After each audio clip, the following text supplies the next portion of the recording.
વિદ્યાર્થી મિત્રો, હવે આપણે આંકડા શાસ્ત્રનું બીજું ચેપ્ટર સુરેખ સહસંબંધનો અભ્યાસ કરવાના છે. સુરેખ સહસંબંધનું ચેપ્ટર કુલ 12 માર્ક્સનું બોર્ડની પરીક્ષામાં પૂછવામાં આવશે. એ 12 માર્ક્સમાં કઈ રીતે પૂછવામાં આવે છે? વિભાગ A માં એક MCQ 1 માર્કનો, વિભાગ B ની અંદર 1 માર્કનો એક પ્રશ્ન, વિભાગ C ની અંદર 2 માર્ક માટે ક્યારેક થિયરીનો પ્રશ્ન પૂછવામાં આવે છે અથવા તો ક્યારેક 2 માર્કનો ટૂંકો દાખલો પૂછવામાં આવે છે. એટલે થિયરીનો પ્રશ્નય હોઈ શકે, ઘણા વર્ષોમાં દાખલા પણ પૂછવામાં આવેલા છે તો દાખલો પણ હોઈ શકે. વિભાગ D ની અંદર 3 ગુણનો થિયરીનો પ્રશ્ન હોઈ શકે અથવા 3 ગુણનો દાખલો હોઈ શકે. એટલે ત્યાં અથવામાં નથી આવતું, એ કમ્પલસરી હોય છે, પણ પ્રશ્ન કે થિયરી આપણે દાખલો બેમાંથી કંઈ પણ હોઈ શકે. અને વિભાગ D ની અંદર 5 માર્કનો કમ્પલસરી દાખલો જ હોય છે, ત્યાં થિયરીનો પ્રશ્ન હોતો નથી. આ રીતે કુલ 12 માર્ક્સનું આ ચેપ્ટરમાંથી પૂછવામાં આવે છે. હવે સૌથી પહેલા આપણે જે ચેપ્ટર ભણવાનું છે સુરેખ સહસંબંધ, તો એમાં આપણે સહસંબંધનો અર્થ જોવાનો છે કે ભાઈ સહસંબંધ કોને કહેવામાં આવે. આ ચેપ્ટર આપણે ભણવાના છીએ તો આ ચેપ્ટરનું જે નામ છે સહસંબંધ, તો સહસંબંધ કેને કહેવામાં આવશે? તો સૌથી પહેલા આપણે સહસંબંધનો અર્થ સમજી લઈએ વિદ્યાર્થી મિત્રો, અને ખાસ સમજજો એટલે દાખલાઓ ગણવામાં સરળતા રહેશે. હવે સહસંબંધ કેને કહેવામાં આવે છે?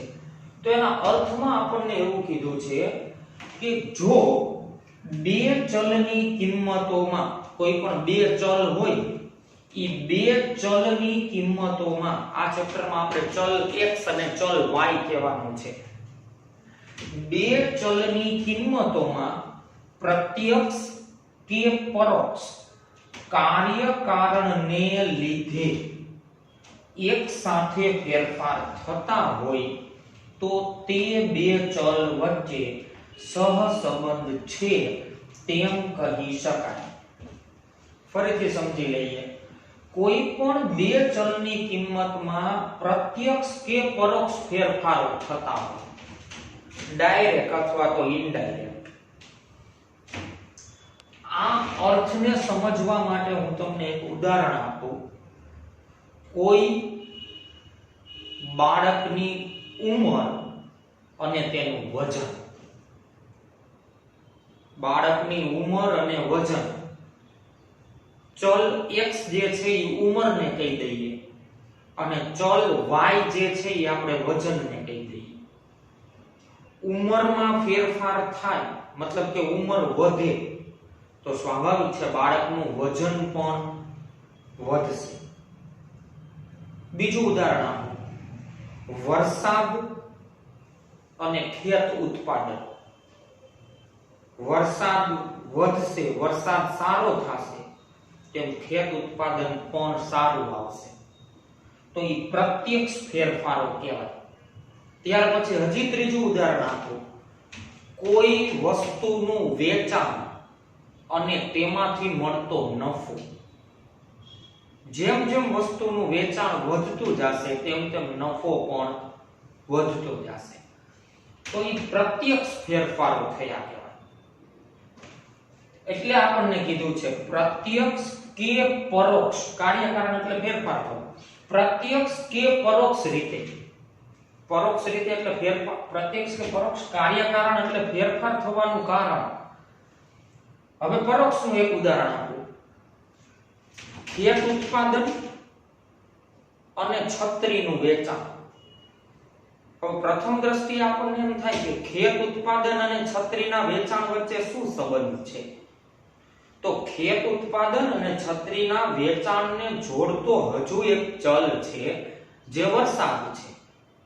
ખેત ઉત્પાદન એ વરસાદ ઉપર નિર્ભર છે અને છત્રીનું વેચાણ અથવા રેનકોટનું વેચાણ એ વરસાદ ઉપર નિર્ભર છે. તો ખેત ઉત્પાદન અને છત્રી અથવા તો રેનકોટનું વેચાણ, આ બે ચલ વચ્ચે પ્રત્યક્ષ નહીં પણ પરોક્ષ રીતે તો સંબંધ છે જ. એટલા માટે આપણને કીધું છે કે બે ચલની કિંમતમાં પ્રત્યક્ષ કે પરોક્ષ કોઈ કારણસર એક સાથે ફેરફાર થતો હોય તો તે બે ચલ વચ્ચે સહસંબંધ છે એમ કહી શકાય. આ સહસંબંધનો અર્થ જોયો આપણે. હવે આપણા ચેપ્ટરનું જે નામ છે સહસંબંધ કેને કહેવાય તો ખબર પડી ગઈ.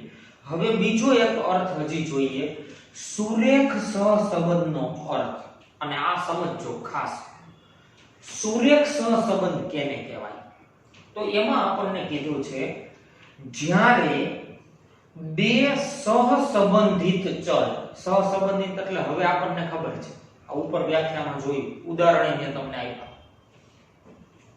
જ્યારે બે સહસંબંધિત ચલની જોડ યુક્ત કિંમતો, જોડ વાળી કિંમતોને આલેખ પત્ર પર દર્શાવવામાં આવે ત્યારે જો આલેખના બિંદુઓ એક જ સુરેખા પર હોય અથવા સુરેખાની ખૂબ જ નજીક હોય તો તેવા સહસંબંધ સુરેખ સહસંબંધ કહેવાય. આ અર્થને ફરીથી સમજાવું. જ્યારે બે સહસંબંધિત ચલની જોડ યુક્ત કિંમતો, હવે આ અર્થને સમજવા માટે અહીંયા બે આલેખ મેં બનાવેલા છે, એને સમજીએ. માની લો કે ચલ x ની કિંમતો જે છે 1 2 3 4 5 છે અને ચલ y ની કિંમતો 5 10 15 20 25 છે. તો આને કહેવાય, આ શબ્દ જે આપેલો છે, બે સહસંબંધિત ચલની જોડયુક્ત કિંમતો. જોડયુક્ત કિંમતો એટલે x ની કિંમત 1 ત્યારે y ની કિંમત 5, તો આ એક જોડ થઈ કહેવાય. 2 ત્યારે 10, 3 ત્યારે 15, 4 ત્યારે 20 અને 5 ત્યારે 25. તો આને કહેવાય જોડયુક્ત કિંમત. તો બે સહસંબંધિત ચલની જોડયુક્ત કિંમતોને આલેખ પત્ર પર દર્શાવવામાં આવે. આલેખ પત્ર ઉપર આ કિંમતો દર્શાવવી છે આપણે. આલેખ પત્ર ઉપર દર્શાવવામાં આવે ત્યારે જો આલેખના બિંદુઓ એક જ સુરેખા પર હોય અથવા સુરેખાની ખૂબ જ નજીક હોય તો તેવો સહસંબંધ સુરેખ સહસંબંધ છે તેમ કહેવાય.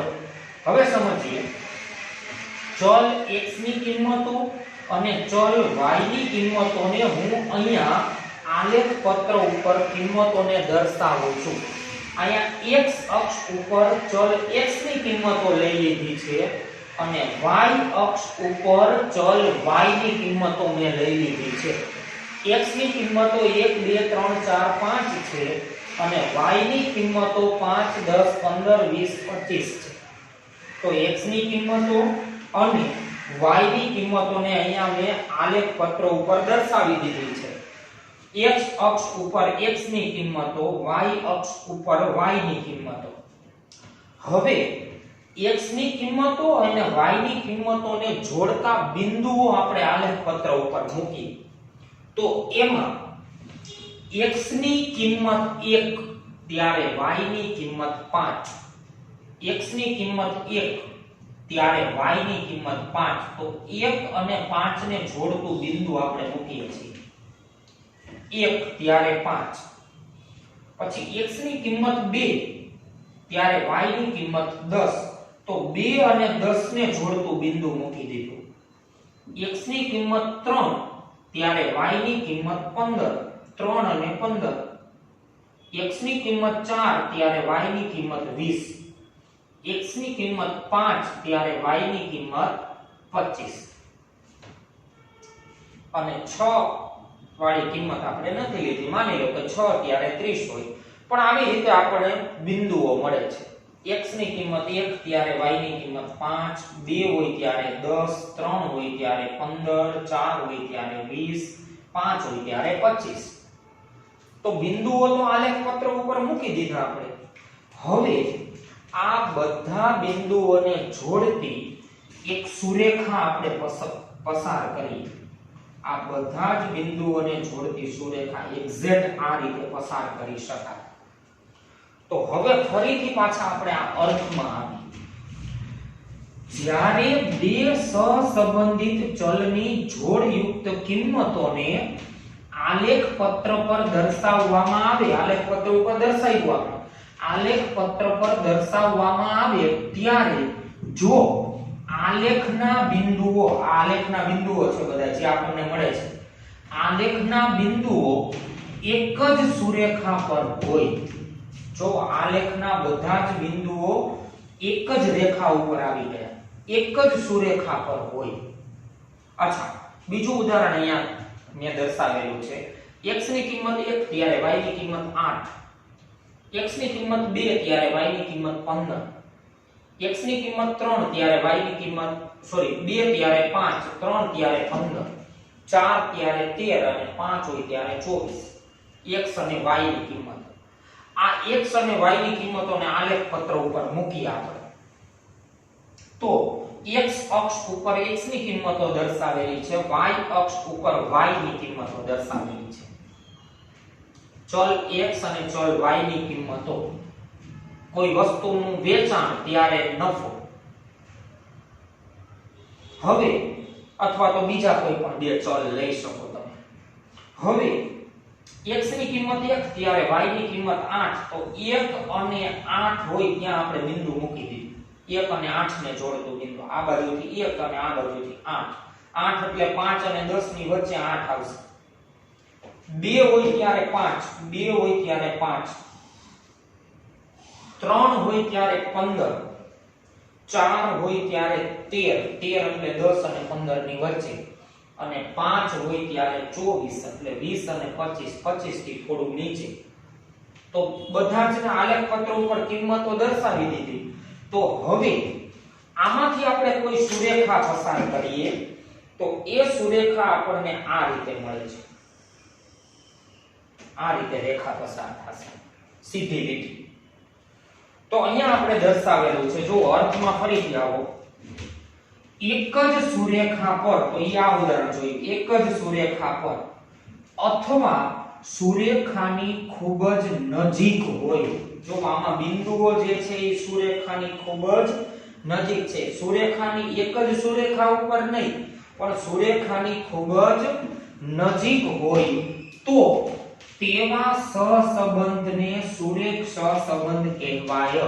આ સુરેખ સહસંબંધનો અર્થ થયો. એટલે સુરેખ સહસંબંધ કેને કહેવાય?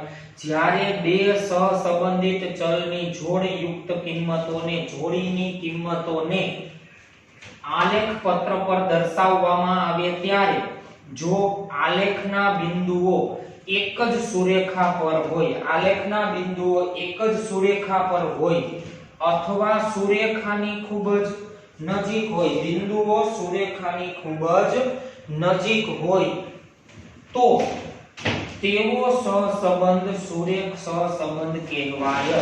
આ બે ચલ વચ્ચે, x અને y વચ્ચે સુરેખ સહસંબંધ છે, આપણે એમ કહી શકીએ. આ સુરેખ સહસંબંધનો અર્થ થયો. એટલે સહસંબંધનો અર્થ જોયો વિદ્યાર્થી મિત્રો આપણે, અને સુરેખ સહસંબંધનો અર્થ જોયો આપણે. હવે સુરેખ સહસંબંધના પ્રકારો જોઈએ. આ બધું દાખલાઓ ગણવામાં આપણે ઉપયોગમાં લેવાનું છે, ખાસ સમજજો. સુરેખ સહસંબંધના પ્રકારો જોઈએ આપણે. તો સુરેખ સહસંબંધના બે પ્રકારો છે, ધન સહસંબંધ અને ઋણ સહસંબંધ. હવે આપણે સમજીએ ધન સહસંબંધ કેને કહેવાય અને ઋણ સહસંબંધ કેને કહેવાય. ચાલો પહેલા આપણે સમજીએ ધન સહસંબંધ કેને કહેવાય. તો ધન સહસંબંધ માટે આપણને આપેલું છે જ્યારે બે ચલની કિંમતમાં થતા ફેરફારો એક જ દિશામાં થતા હોય. એક જ દિશામાં થતા હોય એટલે કે બંને ચલની કિંમતમાં વધારો થતો હોય તો તે બે ચલ વચ્ચે ધન સહસંબંધ છે તેમ કહેવાય. ધન સહસંબંધ માટે આપણને શું કીધું? જ્યારે બે ચલની કિંમતમાં થતા ફેરફારો એક જ દિશામાં થતા હોય.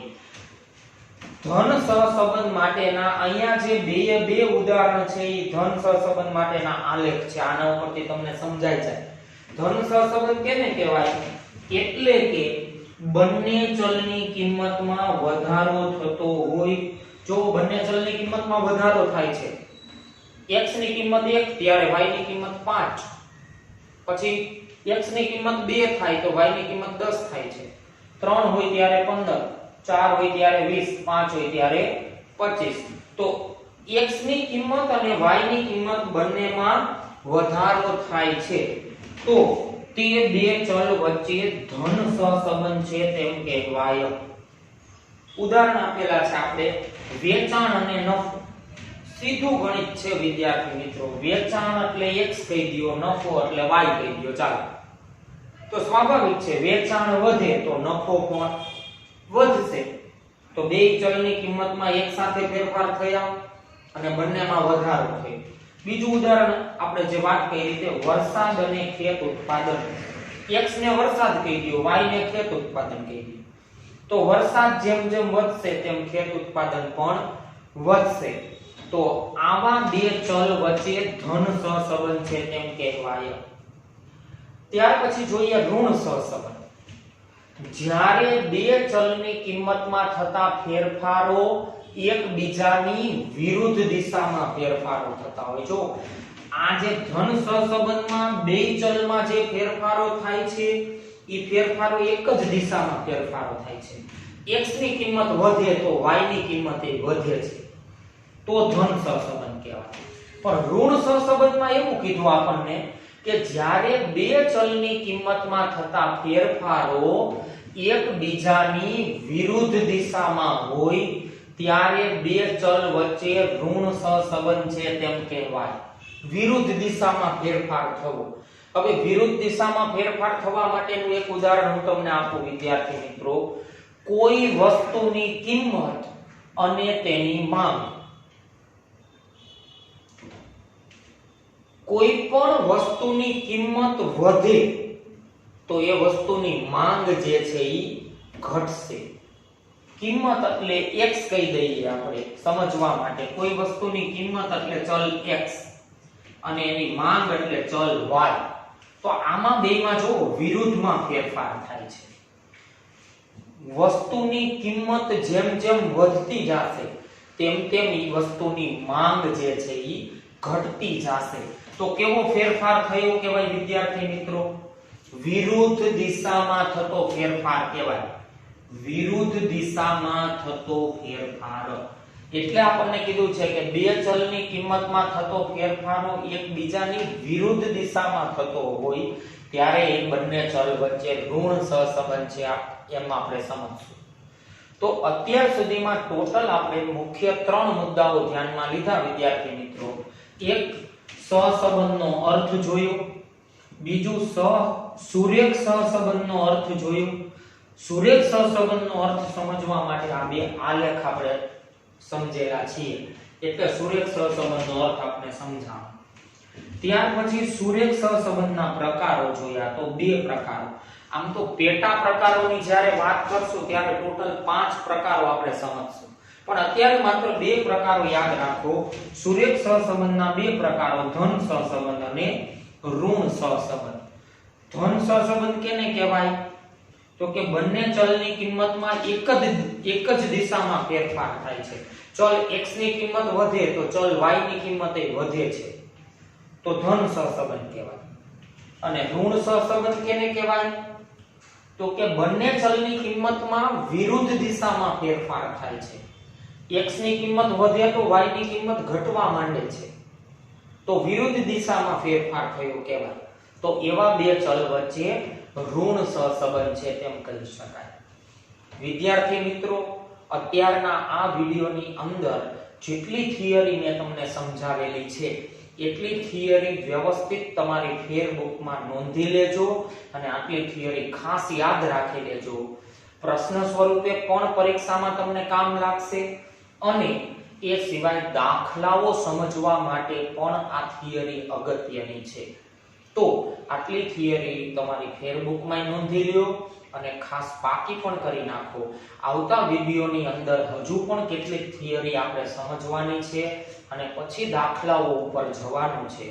ત્યાં સુધી આ થિયરી દરેકે દરેક વિદ્યાર્થી મિત્રો સમજી લ્યો અને તમારી ફેરબુકમાં નોંધી પણ લ્યો. આવતા વિડિયોમાં નવા મુદ્દાઓ સાથે ફરીથી મળશું. ત્યાં સુધી દરેકે દરેક વિદ્યાર્થી મિત્રોને નમસ્કાર.